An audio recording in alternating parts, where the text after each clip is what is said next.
I'm Regina McCann-Hess, President of Forge Wealth Management, and welcome to our Women in Wealth series. Today, we're going to take an educational piece and talk today about 10 key facts about Social Security. Now, these are just items to keep in mind when planning for retirement. We could go a lot deeper into Social Security, but we're just going to talk about 10 key facts today. The first is eligibility for Social Security retirement benefits is determined by your work history. So to qualify for retirement benefits, you must have earned a minimum of credits over the course of your working life. Second key point is changes to your status in any of the following areas can have a positive or a negative effect on your retirement benefit amount. Your retirement benefit will be determined on the basis of your work experience, your average earnings over 35 years, and the age at which you begin taking your benefits. Key point number 3, the year of your birth and the age at which you start taking Social Security benefits directly affect the amount you receive. So if you choose to receive retirement benefits before your full retirement age, your retirement benefits will be reduced permanently. So for example, if you were born between 1943 and 1954, your full retirement age is 66.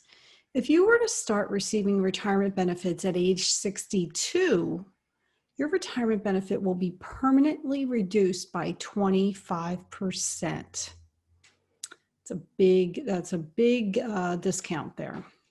Now, starting at age 66, you'll receive your full retirement benefit.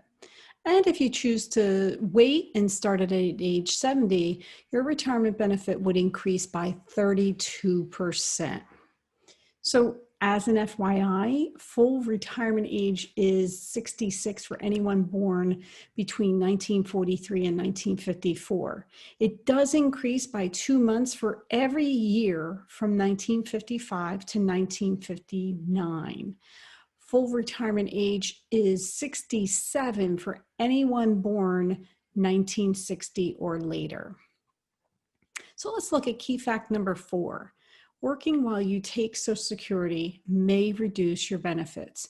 If you are younger than your full retirement age and receive benefits, there are limits on how much you can earn without affecting your retirement benefit.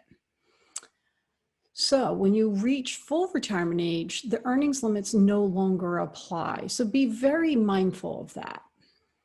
Key fact number 5.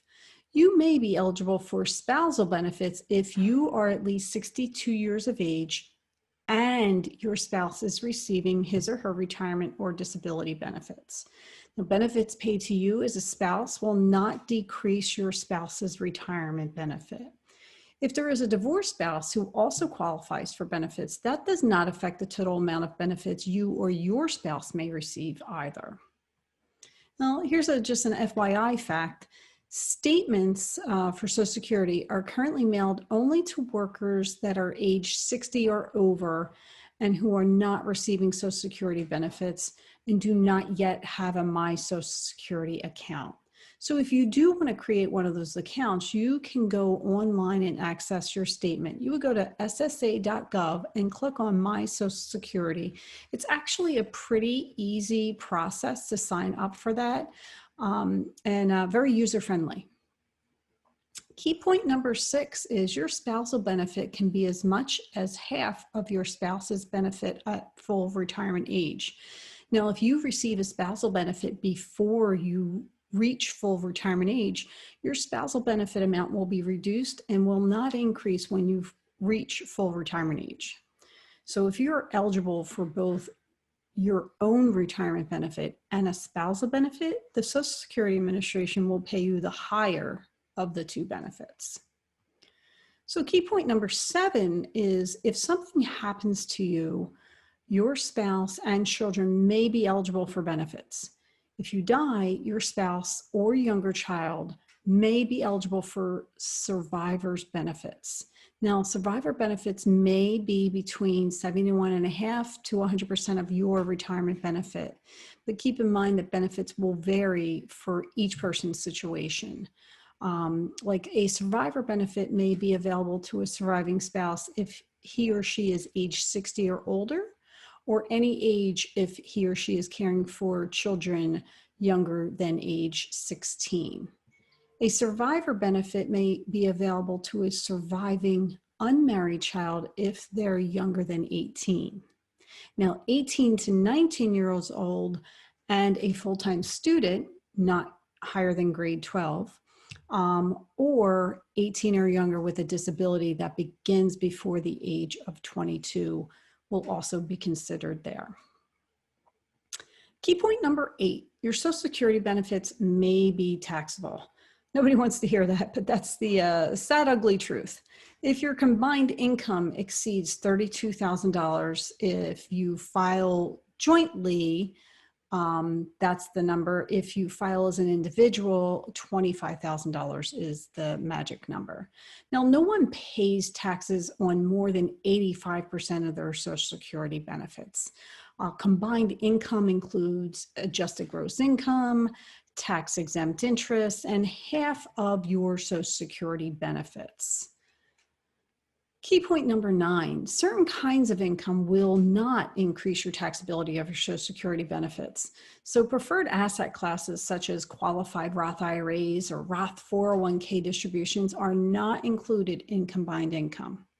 Also, for assets that have a cost basis, the cost basis is exempt from that calculation. Now, these assets include the security purchase price, in the case of a taxable investment account, non-deductible IRA contributions, and the principal investment portion of an annuity distribution. Moving on to key fact number 10. Your Social Security statement is not a direct representation of what you will receive. This statement is an estimate made on the basis of your most recent earnings and the assumption that you continue to work and earn about the same amount as you currently earn. The statement does not account for pensions received for work and not covered by Social Security, such as certain government or foreign employment. It also doesn't account for future uncertainties brought by any changes in your earnings or work status, the law, or the date when you start receiving your benefits. Now, there's a lot of information in a short period of time, and it doesn't even scratch the surface of all the information that I could offer you on Social Security. But tune in again, we will revisit this conversation a little bit more in depth. But also, I just have to remind you that this material really should just be used as helpful hints only. For more information and answers to many questions about Social Security benefits, go to www.ssa.gov. It's actually a really good website and very user-friendly. For help determining what role Social Security benefits will play in your financial future, work closely with your investment or other relevant professional. He or she will guide you or will provide you the perspective to help you build and maintain a retirement strategy that works best for you. I just want to thank you for joining us today on our Women in Wealth series. Stay tuned for next week, and we look forward to seeing you again. I am Regina McCann-Hess, president of Forge Wealth Management. You can find me on my social media at Facebook, Twitter, and YouTube at Forge Wealth. And LinkedIn, I can be found as Regina McCann-Hess. And of course, my website is www.forgewealth.com. Thanks so much. Have a great day.